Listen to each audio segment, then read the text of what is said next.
it didn't take long to dawn on me, especially when you get to just like everybody else does. I was Yeah, like, okay, I okay, was I get totally gonna it. say, man, that I was talking with someone at work about the Smiths, and that was the point that I was making to them was I just played that song. It's Hmm. Johnny Marr is the guy that wrote "How Soon Is Now," and you Yeah, just play that opening riff, and it's like, yep, they'll be famous for that for the rest of all of our lives.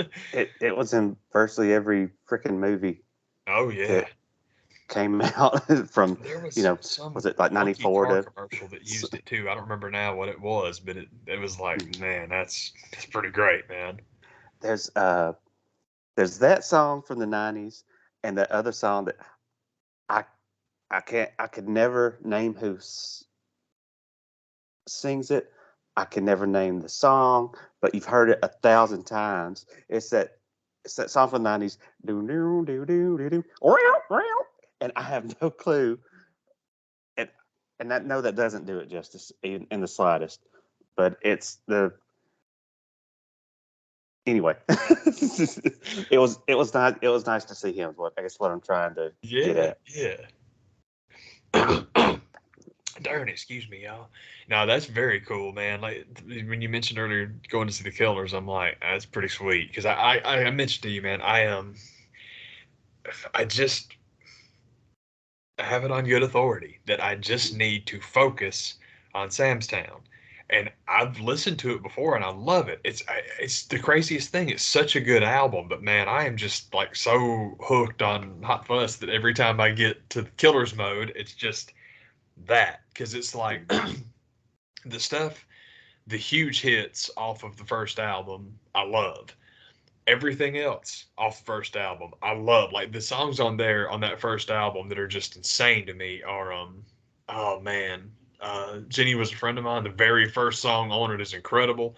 Oh And yeah. then there's a song on it called Smile Like You Mean It that is probably my Oh heck favorite yeah. song of theirs ever. I love that. And then there's one other one on there that I just can't remember what it's Oh, called, man. are we are human or are we dancers? It's so good. It's so good, man. Uh, Man, But yeah. the one of the songs that I didn't realize how much I liked it until there's this movie that I just really dig, and it's really underrated, but it's the Matador with Yeah. Greg Kinnear, Pierce Brosnan, and Hope Davis, and it's just over the credits as that song all the things that I've done, Oh yeah. Yeah, that's and an amazing song, man. that that was one of the big ones. Where I was like, oh man, that's kick ass. And but one of the impressive things about this show is that they're one of those bands that kind of it surprised me how good their stage production was. And what I mean by that is like, I was expecting just Drake drum set and we just performed, but they had like a really neat uh, screen going, and when the human song is going, that was one of the things that was most impressive. It just kind of stood out like, well, it was like these how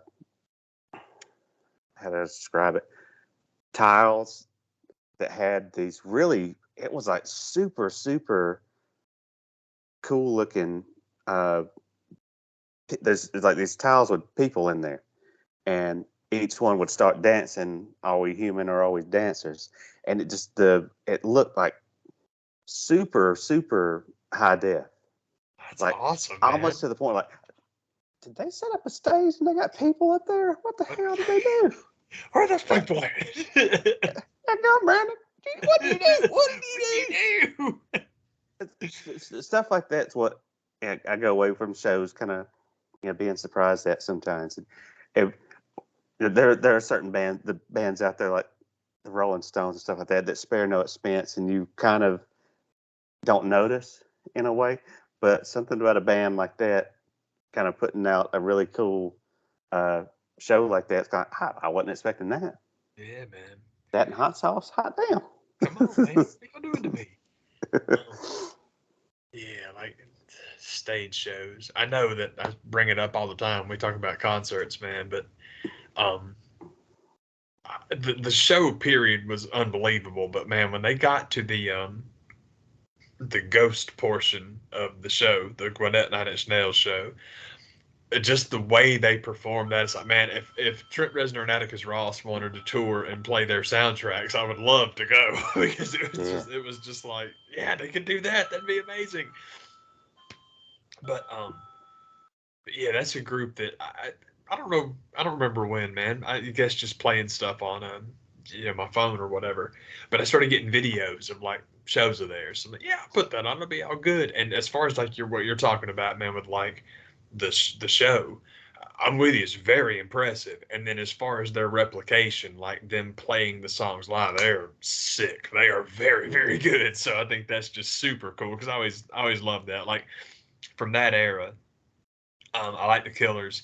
Love Interpol. Interpol, I'm a huge fan of, and YouTube is so loaded up with concerts of Interpol playing. And anytime anyone goes to Europe, man, they put those TVs on, like TVs, those shows on TV, and man, they just load them up. So this is amazing. It's so cool, man. Yeah. Yeah. And that was one of the conversations I'm having with the lady I'm sitting next to, and I just kind of let her know, like, it's my first time seeing them, and she kind of gives that look, and I'm being facetious, but she gave me that kind of look like that, and I was like, oh no, what have I got myself into? And she gives that look like, I love Brandon Flowers, like, oh my god, but it was Do. cool that everything worked out, but it was just one of those kind of, after there was a minute there, I was kind of like, oh, who am I sitting next to? Because sometimes that can be kind of a down when you're sitting next to the lady that or whoever. It's like super into the band. Oh shit. The fan. If you're sitting next to the fan. Yeah, I gotta be careful about that. Most of the bands that I'm the fan of, I try and not go to the show to avoid being that person. So it's like, Yeah. just try to be good.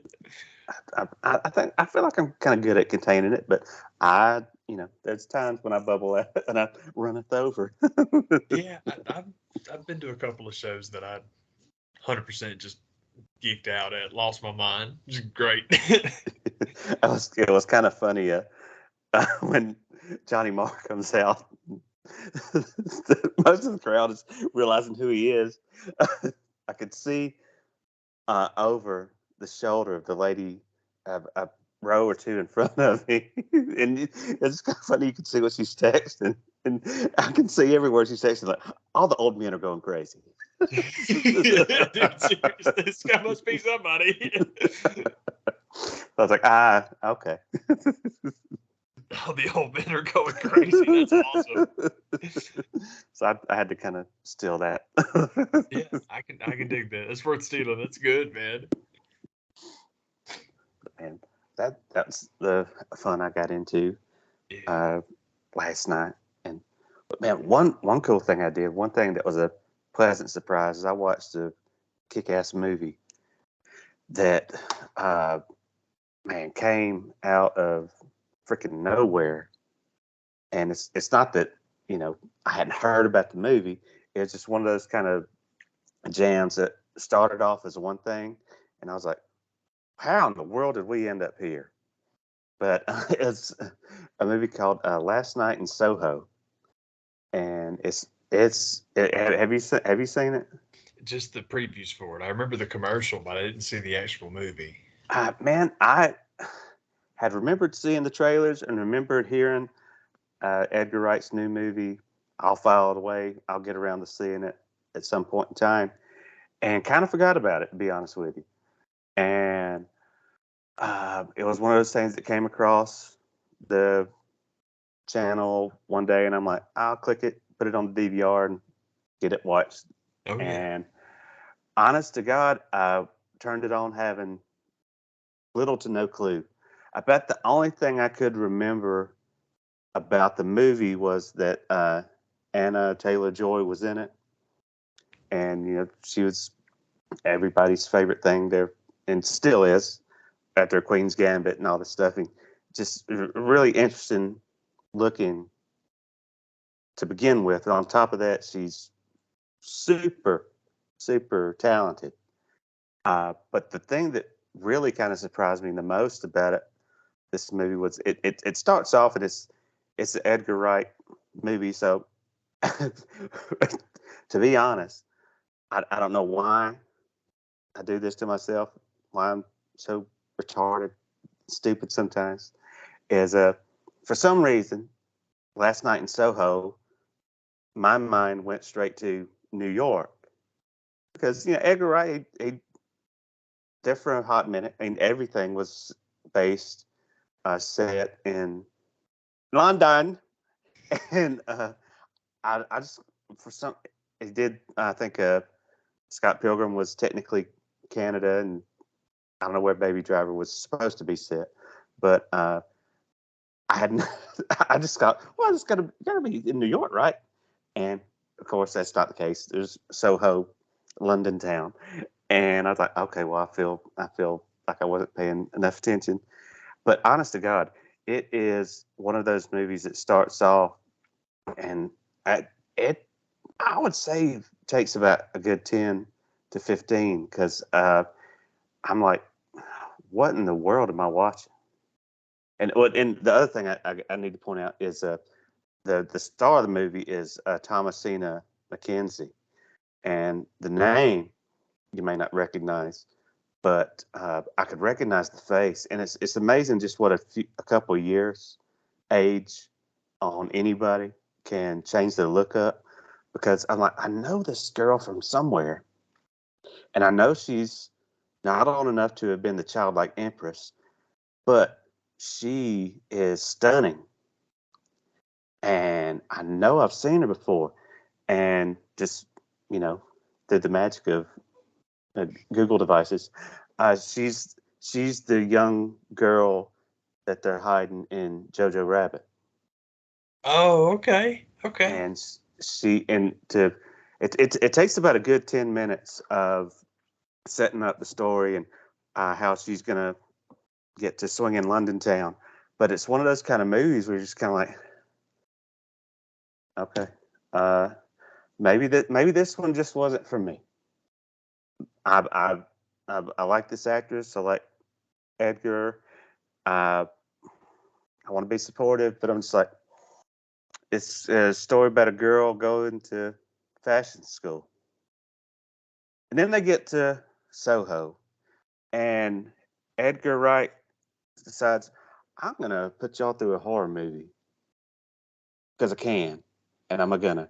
And oh my good God Almighty, there's a little bit of kind of weirdness in the beginning because there's maybe it's just sowing the seeds of just how, but you're not prepared for just how this horror movie is gonna go, because there's basically you have the young Eloise is the character's name that Thomasine plays, and the mom's gone. She's gonna go live out her dream of going to London and getting into the fashion industry, and she's gonna go and pursue that. And the whole time she's seeing this dead person that you're kind of like, okay, Okay. she's I don't know if it's what do you call it, telepath or whatever, but she just has connection to mom. She's just gonna see her dead mom. That's all it's gonna be. It's not gonna get any weirder than that. Fuck that. And so they get to London, and it's just like it. They hit the gas and don't stop, and it's a crazy, crazy good movie. That's very cool, man. Disturbing, and it's one of those kind of movies that I will always call it a horror movie, but you get those people to get the nitpicking like it's really more of a thriller. Like f that, it's horror. It was the movie wraps up and it's done. I had to turn on. This is no joke. I'm not. This is no BS. I had to turn on Muppets Take Manhattan to make me feel better. I can dig it, man. I can dig it. I had to do that. Hey, that's a good choice for feeling better. Mhm. Um, I'm sorry. I need to look this up. Shoot, come on. If you're remotely into Edgar Wright movies at all, it's it's every bit. And it's not that he hasn't kind of dabbled in doing some kind of uh, gross out kind of stuff. Maybe he did Shaun of the Dead for Christ's sake, but he's you're not ready for the depths of horror that he can go to. This was different. That's cool, man. I think that's cool. Mhm. It's something that I don't know, like highbrow horror. I think it's Mhm. something that hopefully eventually I would think that we'll get there. Mhm. But Jordan Peele, the entire planet owes Jordan Peele a big Oh thank you for yes. that. And it's Mhm. like, okay, that's cool, man. Because now it's like, oh, I like horror movies, so I like that. I think that's really cool because I thought that what Jordan Peele did was what everybody tried to tell you Eli Roth was doing. Eli Roth is just not my guy, man. I didn't like his He just movies. makes snuff films, That's just not and my thing. I'm not down with that. Not my And guy. And so it's like, okay, we're gonna do horror, but it's actually gonna be worth the darn. Because it's weird. Horror movies are very strange. Because I'm with you. The stuff that I consider horror movies, I get blasted often and lambasted because typically horror movies I don't watch. Like the fun stuff from when we were kids, that's different. yeah, But the movies that I would consider like legitimate horror movies are Midsummer and Under the Skin and Fire in the Sky, which is still the most horrifying thing I've ever seen, hmm and Alien. I love stuff like that. Those movies, well, Fire in the Sky, I hate it. I still hate that movie. That hmm movie scarred me as a little kid, and I'm not over hmm it yet. I'm just, oh man, I still can't. I can't watch DB Sweeney in anything yeah. ever. But what I'm gonna do is watch Muppet State Manhattan because that really does seem like a very good idea. Muppets Take Manhattan. Just uh, the Muppet Babies scene alone Yep, absolutely, man. The birth is of the worth Muppet Babies, man. it. Bop bop bop bop boop boop show wow wow. Yeah, You- the birth of the Muppet Babies and the guy that drops the dog off to when Rolf was running Oh the yes, pet shop. I yes. just absolutely love that. Anyway, that movie's great. I love it. Anyway, I got sidetracked. I'm sorry about that. But yeah, like over what actually is horror versus what is like heavy metal and stuff like that. It's those conversations get really particular, and I guess I'm not into either one of those things enough to actually have those conversations. But yeah, it's like Midsummer I've seen once, but I loved it. Thought it was great. Under the Skin, I can't believe I've watched that movie more than once. It's awesome. I mean, it is fantastic. The book is infinitely more horrifying because there are just there's a very particular theme that they are trying to get across in the book as far as what she's doing, why she's doing it, and what the people get turned into that the movie doesn't get into. The movie is a lot more, you can put together what you want to. Let me rephrase that. I'll just tell you point blank. I don't mean to ruin it for anybody. Here, I'll put my hand down when I'm done ruining the book. The book is an allegory for the meat industry. That's it. It's literally humans as cattle, and that's what it is. It's brutal, man. It's great. It's a good book, but I like the movie better. And the reason I like the movie better, here I'm done talking about the book now.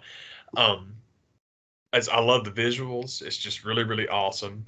It's Scarlett Johansson bouncing around Scotland, which is just kind of cool. But man, just there's this certain thing that people do, and I just like lambasted Fire in the Sky, but this is it's a really good example of it. Fire in the Sky, um, City of Lost Children. There's a very particular version of Macbeth, the Patrick Stewart Macbeth, which is Mhm. kind of, I'm pretty sure it's set in, I think it's the First World War, but it might be two. It's one of the World Wars. I'm sorry to have that incorrect, but apparently it was like a stage play, very very fantastic revival for the stage. And then when the guy wanted to turn it into a movie, he did, but it's still no budget. But man, like just the use of negative space, and there's like just so much, it's hard to explain, but there's just when people like maximize set design. It's incredibly impressive to me, man. I love stuff like that. And I can't believe that. And then that's the thing with like the horror movie sequences in Under the Skin. They are minimalist as crap. Like one of the craziest things in it literally is just a red screen with like this pink light, and that's it. And but it's just but the main reason it's so effective is because the scene that it comes at the end of is very moving. But the thing about Under the Skin is I'm probably going to get this lady's name wrong, but the composer, I think her name is Mika Levi. The music in that movie is scarier than the movie, which is saying something because that movie is intense, but the music is just, I mean, there are certain things. There's this John Cougar Mellencamp song that plays at work. It's awful. And I love Mellencamp, but I hate this song. But there's this one part in the middle where the music just kind of drops out. And you just have this little violin going, na, na, na, na, na, na, na, na, na. And if you've ever seen Under the Skin, you know exactly why it creeps me out because there's this one piece of music in that in particular that's just this weird violin note playing over and over, and it's just horrifying. I love it. I mean, I really love it, but dude, it is just. I'm gonna borrow your word. It is disturbing. The music in that movie alone is just fantastic. It's one thing I like about Alien too. Which I love Alien because I love Alien. That soundtrack is so good. Oh my god, I love it. Anyway, I got way sidetracked. But that's cool because I didn't know Edgar Wright made that movie, and I had no idea it was a horror movie. That's freaking cool, man. And maybe he has a different take on it, but to me, it was horrific as all get out. And Yeah. I think when people say horror, I, when it comes to what most people consider horror movies, I like the horror characters. I don't so much like the horror movies. Yeah, I can dig that. When it comes to that, I mean, Freddy and Jason became comedy Yeah, at one point in time. at their best. A horror movie is, what would I do in this situation? What if this was really going down? How would I get out of it? Could this happen? What the hell would you do? As the true horror stuff that and this is, in no way, shape, or form could it ever happen or has it happened. But it's just it's it's a really good twist, and that and maybe that's a little bit of a Edgar Wright thing too. But it's just, I think part of it is you have one of the interesting things about the character Eloise is mom's gone. She's pursuing what she wants to do in London, but it's set in present day. It's set in modern day, but I think because of mom's death and being raised by what you're not clear if it's mom's sister or if it's grandmother or whatever, but she has a connection to the 60s. She still has her vinyl records and songs and fashion of that time period is what she's into, which kind of, when she starts seeing her visions of swinging London town, that you kind of think, oh, she just really likes the 60s. And then you start to realize that, no, this is happening. This is happening. And she's, trying to prevent or figure out what she can keep from, without giving too much away. It's like, man, this is, it's definitely fantasy, but nonetheless, there's just some,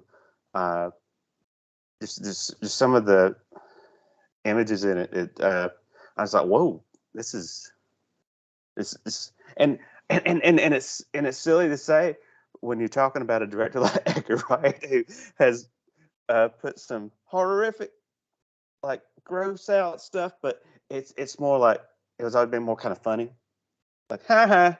Yeah.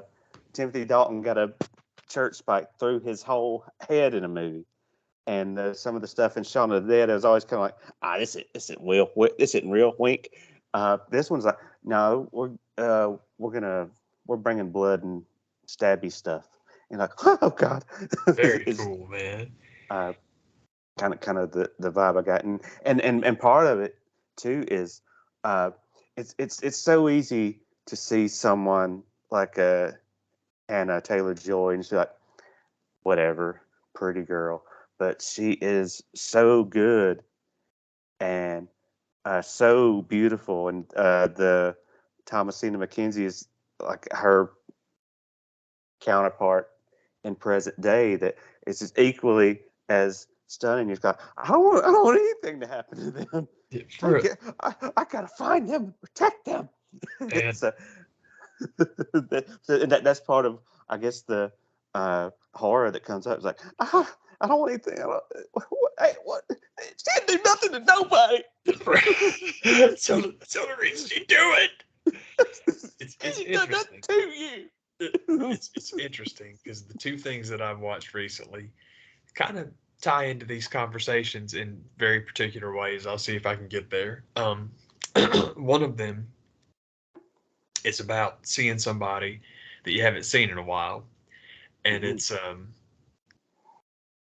I watched a movie. My buddy Aaron put on a movie called Knights of Badassdom, and I was like, sure, we'll watch it. Why not? And it's really excellent for what it is. I mean, for what I was expecting it to be versus what it was. And I shouldn't have been surprised just based off the name. I'm like, yeah, cool, we'll watch it. It'll be fun. And it's about like LARPers, which I'm totally good with. That sounds good to me. All right, let's do it. The main thing I will tell you about the casting, there's two. One is Peter Dinklage is in it. And you know I don't dislike Game of Thrones, but I'm not somebody that loses their mind over every facet of Game of Thrones. And therefore, I love Peter Dinklage because he was in Game of Thrones. I love Peter Dinklage because that guy is awesome as hell in everything. And when I tell you, he is if you had told me, hey, man, we're going to cast Peter Dinklage as this kind of redneck kid who's really into cosplay, you think he can do it? It's amazing. It was so freaking awesome. It's like I never would have guessed that he would have been perfect for that role, and then you watch him do it. It's like, yep, he was perfect for that. Freaking awesome, so good. And oh man, the other kid is Jimmy. I cannot remember his name because I'm stupid. But I'm gonna look it up real quick. And this drove me nuts because I could not remember who this kid was. And then I looked him up and found out who he was, and I'm like, Jimmy Simpson is the kid's name. Mm-hmm. And I knew I'd seen him in something. His face, I knew I'd seen him in something. I could not place him. I had to look it up. And it turns out that what I knew him from is, as many times as I've seen Zodiac, because I love Zodiac, he is Mike Mageau at the end, with the guy that shows the guy from the very first shooting with Darlene Farron, the girl in the car. The guy that shows up and identifies the guy at the end of the movie is like, that's the guy. That's who it was. And it's just one of those scenes that's so important that it's all like, I knew that kid's face. I'm going to tell you something, man. Knights of Badassdom, if you watch it for no other reason, you should watch it for Jimmy Simpson because he is hilarious. And it's impossible for me to explain why what he's doing is so funny because I've never seen anything like it. It's just these weird little flourishes that he throws in. It's insane, man. I loved it. The movie is very, very good, but that kid alone is worth watching it for. But the way it ties into what you were talking about with the oh shoot, sorry, I'm knocking stuff over back there. For Pete's sake, man, with oh my gosh, I'm sorry, man. I'm an idiot. That just shot right out of my head, man. Oh, the Jojo Rabbit. When you see somebody in something and then you see them years later, basically you see somebody as a very, very pretty teenager and then you see them as a grown-up adult. It's different. People change, and sometimes it's like it really like takes your breath away, like, whoa. And that's what happened here. And this is somebody that when I tell you who is in it, you'll know because she's beautiful. She's been beautiful for as long as any of us have known who she is. But I'm telling you, adulthood suits this person. And it's twofold, actually. I'll give you two of them. Do you remember Lisa P from Adventureland? The one at the park that everyone's kind of got the thing for. I haven't seen her in anything else, and I like her, so it was very nice to see her again. And the part that she gets to play in this movie is very, very cool for somebody that's just such a traditionally Hollywood pretty person. and the character starts out, I'm like, yep, right down fastball down the middle, no problem. But what they wind up having for her is very, very cool. But that's not who I was talking about. Who I'm talking about, and this is the first time I've seen this person since Serenity. Freaking Summer Glau is in that movie, and it was Oh, really? so nice to see her again because I haven't seen her again. That was it. Like Serenity was the last time I saw her in anything, and I'm like, holy crap! And that's somebody that as soon as you see her, it's like, yep, that's who that is because there ain't Oh, but yeah. one of them on the planet. But it's a Yeah. very, very cool movie. I was very, I shouldn't say surprised, but how much I liked it really did surprise me. And for real, man, Jimmy Simpson, it is just if you can imagine. I don't want to ruin it, man. I have no frame of reference. I've never seen anything like it. I just was very impressed, and he's That's hilarious. true. My other movie that I watched, and this ties into what you were talking about with, is what you were saying about Anya Taylor Joy, where it's just like if you look at her, you can see where people would just gloss right You over you the would you ability. would be an idiot not to cast her, Yeah, oh, but totally. you But you totally can see, dismiss her and don't yeah, realize just how freaking good she is. exactly. You can see people just kind of missing the ability. Like, whoa. And this is the thing. I never saw Queen's Gambit because I don't care. But my thing with her was Emma. That version Oh, of yeah. Emma that she and Johnny, I can never remember his last name. And it's not a difficult last name. But that version of Emma is incredible. And it would be very difficult for me to tell you which one of them was better because they both just, it's a fantastic movie. I love that. Yeah. But anyway, in that same regard of looking at people and being so blown away with what they look like that it's like, yeah, there's more there. I finally watched Elvis. I Oh, yeah, finally, yeah. I finally watched Elvis, and Cool. Austin Butler, I believe, 1,000% fits that description Too perfectly. damn good looking. When you see him, it's like, well, Yeah. you can stop right there, but man, it's so much better if you don't. Man, Yeah. he was impressive as hell. And every time I bring it up, it's like, well, he's still going to win an Oscar. I know he's not going to win an Oscar. I know he's So, not going to win the Oscar because he didn't do the singing, but it's because it's Elvis fucking Presley. You don't do yeah. the singing, but Yeah. him just doing the speaking, the mannerisms, the movement, every single thing he needed to He get right, bought it. he got so far beyond right. It's like, Mhm. take a bow, kid. I Yeah. loved it so much, man. And I knew I was going to because I'm biased and I love Elvis. And on top of that, I absolutely love Baz Luhrmann. Hmm. But my thing in that movie that I was so pleased with and impressed by and just giddy over, it's the scenes where they're putting the Vegas show together. Hmm. And he's talking with the piano players and he's talking with the drummer and so the drummer's Ronnie Tutt. He goes over as James Burton's playing that solo and is all, man's got fire coming out of the guitar. And then he starts talking to him about the horns and the octave and things like that. But just Elvis as the foreman and just him constructing the Las Vegas show. I don't think Elvis ever gets criticized. Oh, well, he didn't write his own songs. I know he didn't, and that's fine and dandy because He he didn't sang have them to like no back fucking then. body else ever could either, didn't he?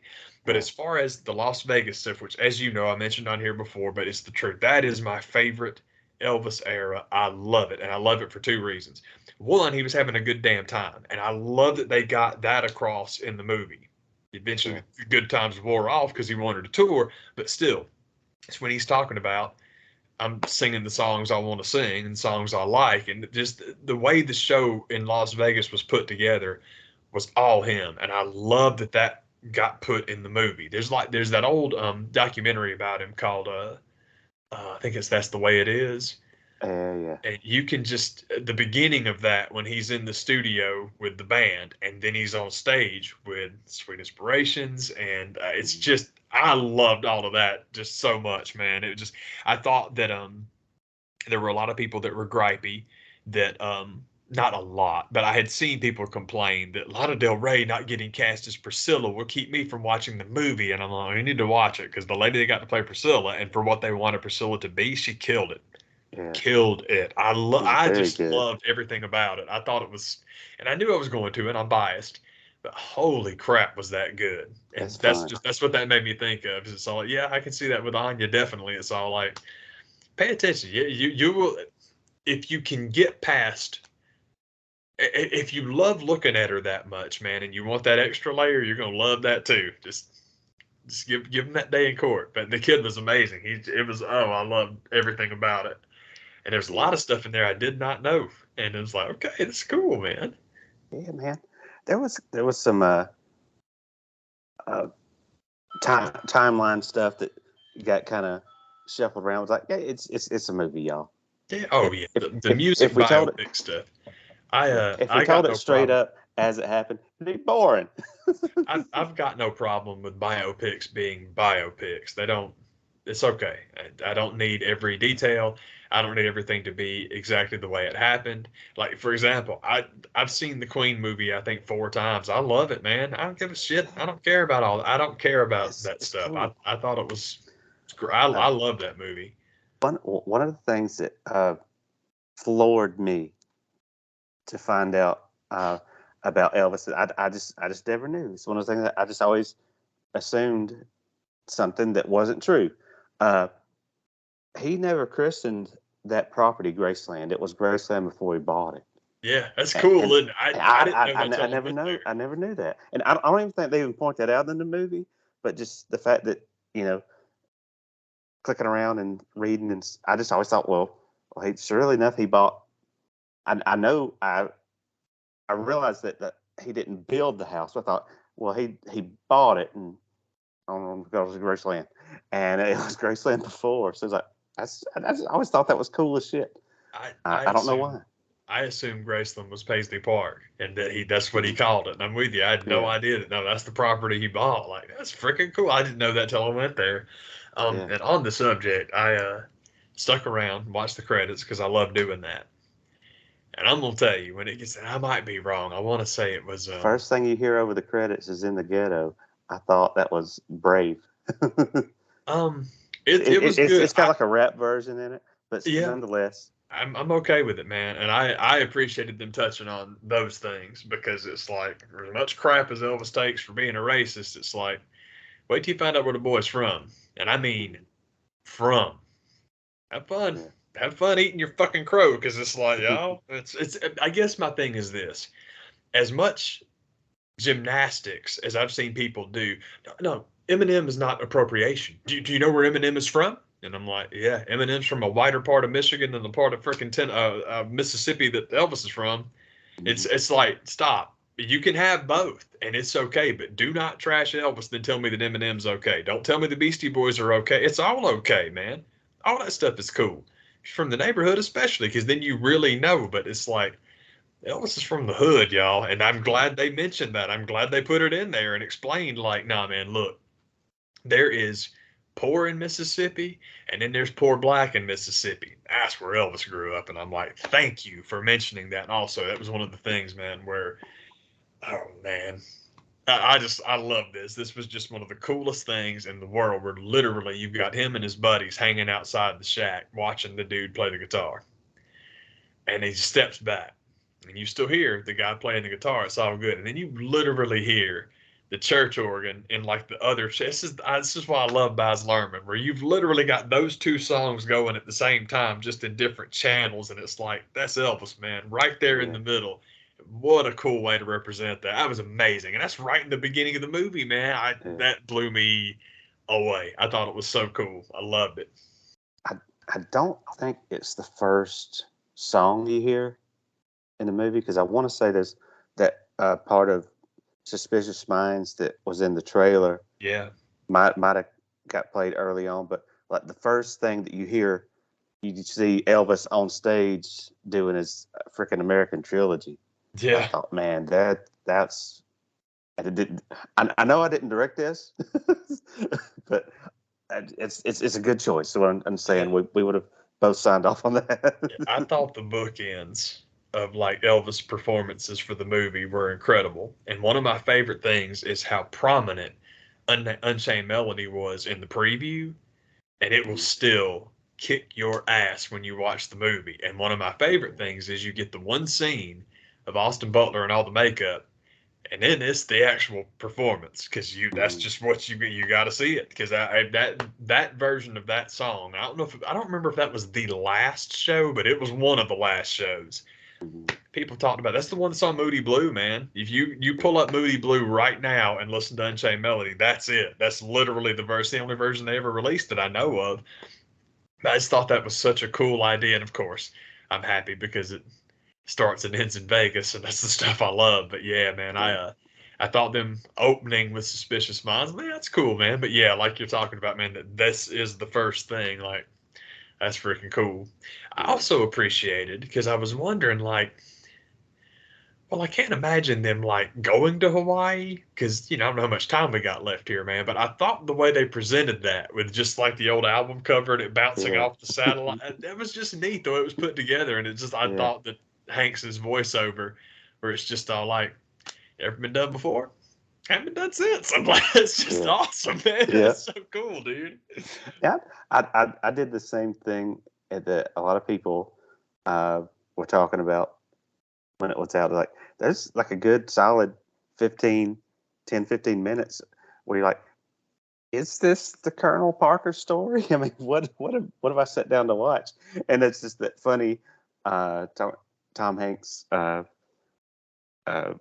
voiceover. It's like, some people see me as the villain. It's like, no, Colonel, we all do. Not some. Everyone except you, brother. I know. I'm like shouting at the screen, like, what? You don't think that. But yeah, man, I that's one of those that I could see you can put that one on. It'll be one of those movies. It comes on no matter what part. I catch it at like, well, now I'm here. Well, I'm here now. Yeah, exactly, man. Like, well, okay, this is what we're doing for however. Okay, where are we at? Okay. Yeah, it was a really, really good. Tons of fun to watch that one. I dug it a lot. I agree totally, and I got sidetracked. I'm sorry, but the point I was going to make about watching the credits was that I wait and wait and wait. And I know I'm going to get it wrong. I want to say Perth, but it's like, it's all the way to the end, and it's like filmed entirely on location in Perth, Australia. Because the reason I had to know was because the interiors of Graceland, I was like, they're either in that house or whoever designed that set deserves all the Oscars because it was incredible. Because just the way it presents in the movie is kind of claustrophobic because it is. It's not a big place when you're there. It's really not that big. The hallways aren't huge. Nothing is huge. But it's just like this. It was incredible. The recreation of that was just awesome. And I'm like, man, to just see like shot entirely on location. I'm like, man, I am impressed as crap. That blew me away. I loved it, man. I don't think it was Elvis's mother, but I assumed that this was meant to be his grandmother. That it was just kind of funny. There's the scene where the Colonel's bringing in the "I love Elvis" buttons, and out of nowhere, like, I hate Elvis, and everybody looks over at Granny. And his Colonel's like, we sell them both. We get both of the money. it was the thing that one of the things and this definitely predates his time in the White House. But it's one of the things that I never understood about people buying anti-Trump merchandise because it's like, who makes that, don't you? And that's the point. And he's done that for decades. He always was, hey, look, man, it's my name. You can't sell anything with my name on if I don't give you permission to. But I can steal your idea. And that's exactly what he did. It's what you should do, man. It's like, I think that's smart, man. But yeah, love Elvis, hate Elvis. Beatles were the same way. Beatles had tons of anti-merchandise, and it's like, yeah, that's cool, man. We'll take that money too. Fine. Here you go. There you go. Yeah. Man, I don't remember what else. Oh, I know something else that I was particularly pleased with. I like when basically it's after the Hound Dog performance and he does his live show, and it's the part of the Elvis movie that is presented as punk rock, basically, where you've got the police coming and taking him off stage, and it's like, okay, you either join the army or you're going to jail, that kind of stuff. Yeah. But I absolutely love that the inspiration he got to go back out on stage and be Elvis was watching Little Fucking Richard, because it's like, that is the birth of punk rock, man. Whether people know it or not, whether people can acknowledge it or not, for America, for what we do here. Like, because English punk is very, very different, but what we do here, that was the beginning of punk rock, man. You had a black kid in the 50s who went on stage, sang like a woman and flaunted it and is all like, I fucking dare you. Those are stones, buddy. It's like that's as punk as anything that's ever been done. And I love the way they presented Richard. I also loved the overt, in my opinion, references to Prince in that kid's performance, because so much of what Prince did was Little Richard, and I'm like, I love this. That is just, it was so cool. Lots of the musical representation in that movie. I'll tell you who absolutely blew me away, aside from Austin, because Austin was brilliant, just physically, everything. Again, everything. I don't need him to sing, man, because put Elvis on there, man. We good. They don't all have to be Rami Malek, man. I appreciate what Rami did as Freddie Mercury. I can't believe he did it, but I appreciate that he did it. But man, if you are as obsessed with jumpsuit Las Vegas era Elvis as I am, and you watch the actresses playing the inspirations, and you watch the guy playing Ronnie Tutt, the guy playing Jerry Schiff, the guy playing, I can never remember his name, funky acoustic guitar player who always hands Elvis's guitar. I can't believe I can't remember that man's name. I'm sorry. I should remember it, but I'm not certain. He is perfect. I mean, it's just like watching those old clips. It's James Burton, same thing, down to the pink Telecaster, man. It's like everybody that got those roles, they gave a damn, dude. It really was unbelievable watching those guys play like they were playing that band, because it's like, holy crap, it was so cool. I loved it. It was awesome. It took me forever to watch it, obviously, but I made it, and it was totally worth the wait. And I can't. Well, I'm gonna watch it again probably when we get off here, man. Oh man, it's worth a look at.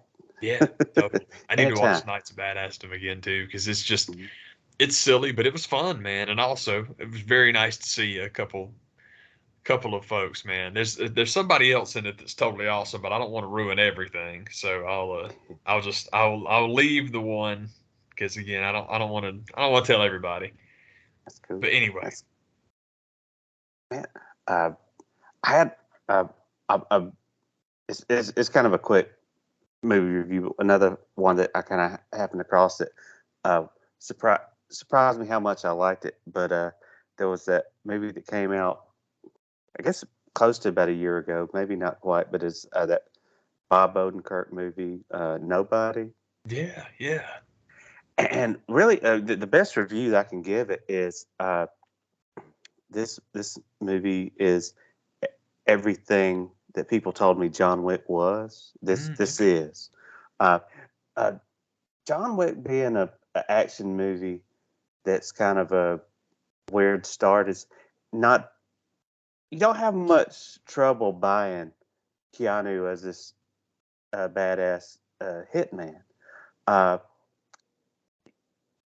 Bob Odenkirk being an action star is a neat idea. Yeah, much tougher sell. I agree. Definitely tons of fun to watch.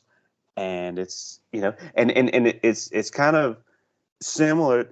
The reason why it reminds me of John Wick is I remember people were like, "Oh man, you're not gonna believe this Keanu movie, man. He's had his whole movie where he's just gonna get revenge for his dog, man." So, but it's similar to that, and there's this really kind of intense, kind of phone call, and Bob Odenkirk is just a mild-mannered guy, just trying to support the family, going to work, and happens across house gets broke into one night, and they don't realize whose house they broke into. Is that's when you find out. It's like he's kind of talking with, and it's the same kind of thing. Is they don't realize whose house they broke into. He doesn't realize who's the onion he's unpeeled by going after the people that broke into his house. But he's having this conversation. He's explaining to these people that broke into his house, like, there's 3-letter organizations that everybody fears. I'm the guy they call because they don't want anybody left to arrest. And he feels like he's righted a wrong, and you know, got something back that was lost from his house that was very important, and realized that these people are connected.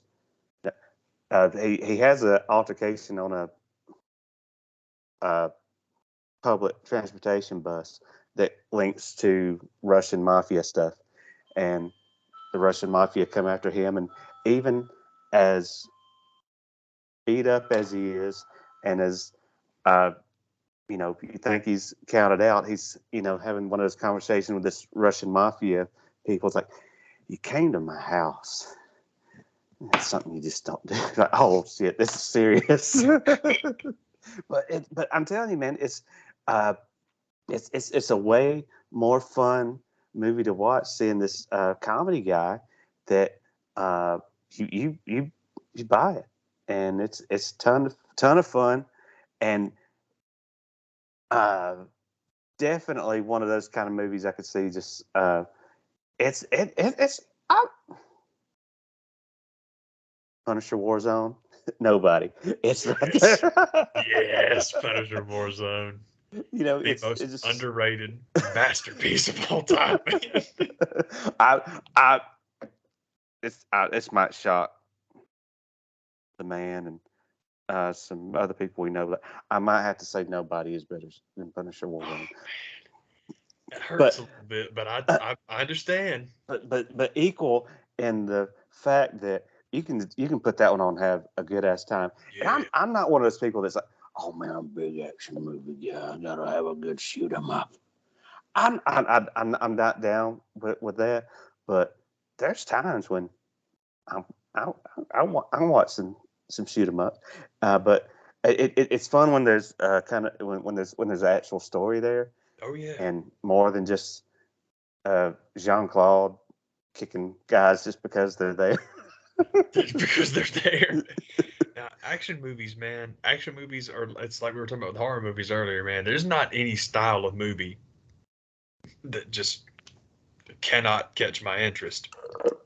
There's stuff I like better than others. Yeah, man. Within like the framework of this stuff, like even I never watch westerns, man. I don't care anything about westerns, but I've seen a handful of them that I love, man, because it's like, oh yeah, it's Yeah. fantastic. So I totally agree with you, man. Just it depends on what story we're watching. And the Western, I just watch those movies and just I can think about it, it's like, damn, that must have stunk.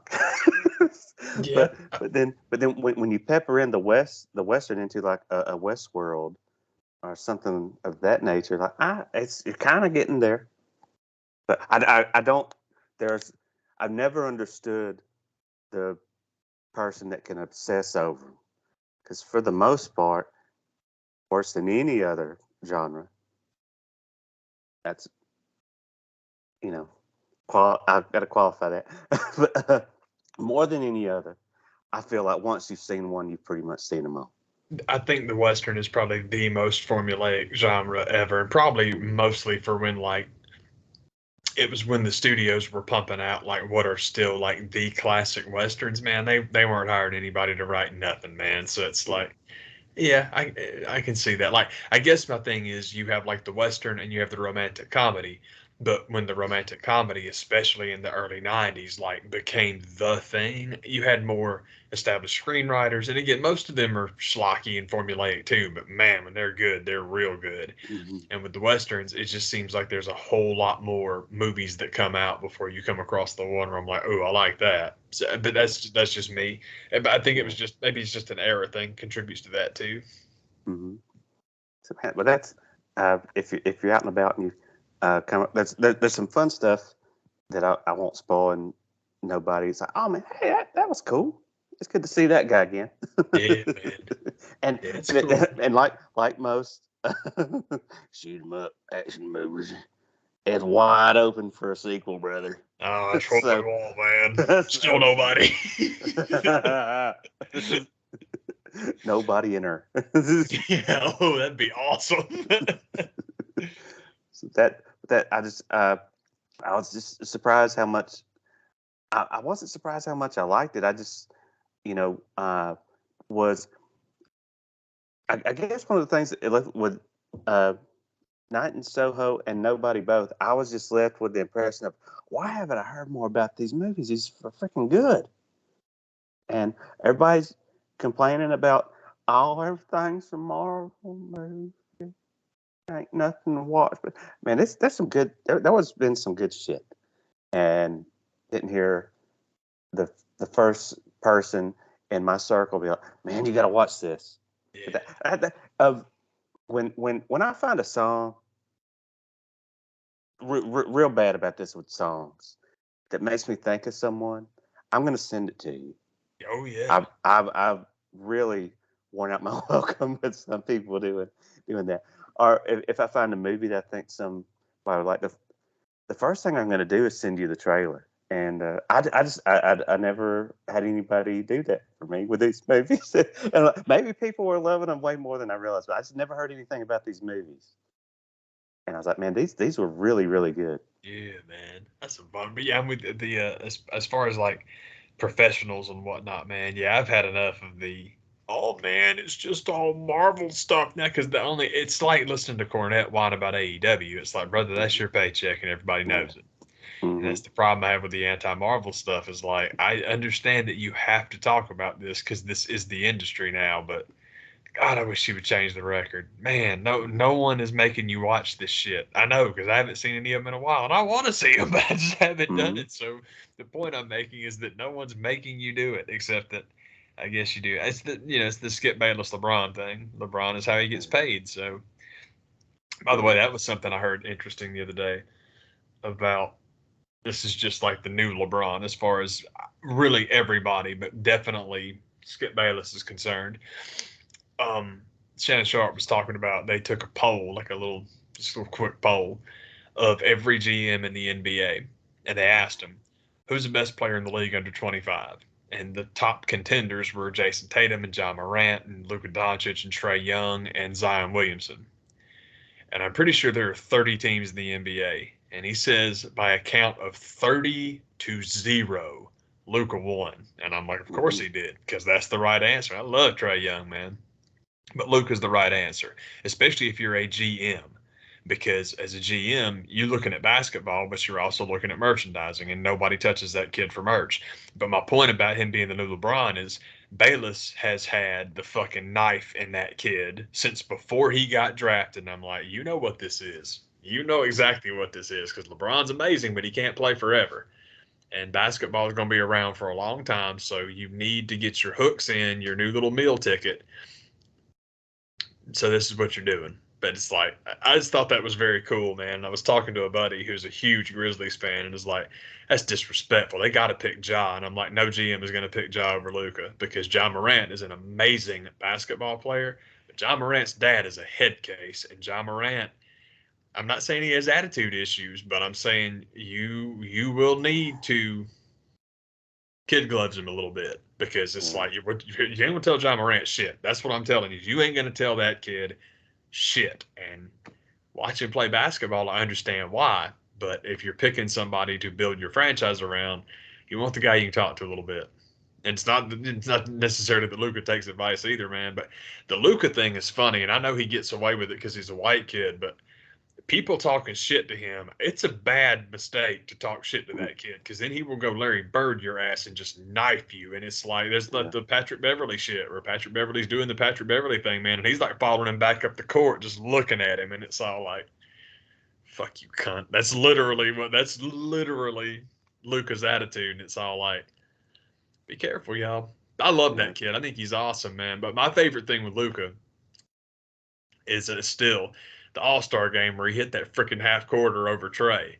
And it's just Trey's reaction is so fantastic. And to me, it's in microcosm what Trey Young is because Trey talks a lot of shit. Trey does the Mm-hmm. shiver and he's a very confident kid on the floor. But Trey also don't mind being the punchline, and if you burn him, he'll admit it. And that's how come he gets away with so much stuff because guys like him. People Yeah. legitimately like him, and that's why because he'll give you stick, but he takes it as well as he gives it. And that's the whole thing when Lucas scores over and he's all like, I love that. I think that's really cool because that Michael Jordan always have to be right, super oorah alpha male tough guy shit. It's not the modern game, man. It's not modern marketing. That's what people have to understand. Like, please. Anyway, That's the best comeback. You got me. Yeah, Fair enough. totally, Fair enough. totally. You got me. Yeah, and it's cool, and everybody's cool about it. Like, yeah, it's exactly. Oh, fuck. It's awesome. I love that. But on the subject of Michael reminded me, oh my God, Adidas and Major League Soccer have basically they're releasing shoes like Copa Adidas shoes for certain teams, and Atlanta United is one of them. But thank God I don't love the shoes, so I don't have to have them. Georgia Tech's getting their own Adidas shoes. I'm trying to talk myself out of those. But I'm gonna tell you something, man. Charlotte FC's Adidas Copas are so awesome. They're $200, which I know is just absolutely going rate for tennis shoes these days. But I just, fortunately for me, I can't do it. So I'm like, okay, you don't talk yourself out of it, just don't do it. But I love those stupid You got things. a couple of teams you pull for. That's a little bit hard to do. Yeah, it's frustrating. Like, guys, come on now. I can't be doing this because it's like if the United was reversed, I would buy them. I would give 200 for them, but they're black with red. And if they were red with black, I would tell. And the black with red looks awesome. And for what our color scheme is, it's a much better choice. So I'm like, okay, thank God they picked something I don't have to have. But yeah, the Charlotte, New York FC, those are both like just sick. And I'm like, y'all leave me alone. Get thee behind me, Satan. Not today. Seriously. But yeah, Maybe I'll today. finish this up. I'll finish up the Michael conversations for shoes because he deserves credit for that. Yeah, man. That's that good shit, man. Yeah, man, totally. Dude, thank you for the call. I appreciate it. Y'all, thank you for watching. Heck yeah, man. I'll see y'all. Bye.